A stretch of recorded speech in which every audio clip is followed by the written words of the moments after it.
ఈరోజు అండమాన్లో ఉన్నాం.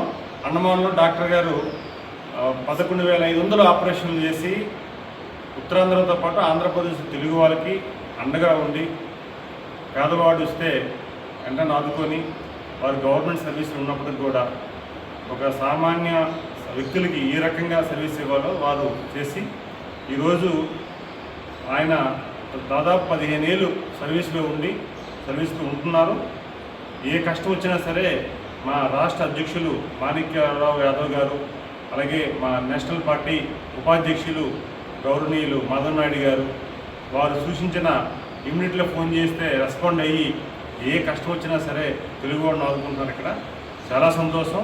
ఇలాంటి డాక్టర్ గారికి సత్కరించుకోవడం మనకు ఒక రకమైన మంచి అదృష్టంగా భావించుకుంటూ ఖచ్చితంగా భవిష్యత్తులో దీనికి జాతీయ స్థాయి అవార్డు రావాలని, అలాగే గౌరవ ముఖ్యమంత్రి గారు చంద్రబాబు నాయుడు గారి దృష్టికి, నారా లోకేష్ గారి దృష్టికి డాక్టర్ గారి సర్వీసెస్ని దృష్టిలో తీసుకెళ్ళి వారు కూడా రాబోయే మహానాడులో కూడా వారి సర్వీసెస్ కూడా తీసుకోవాలనుకుంటున్నాం.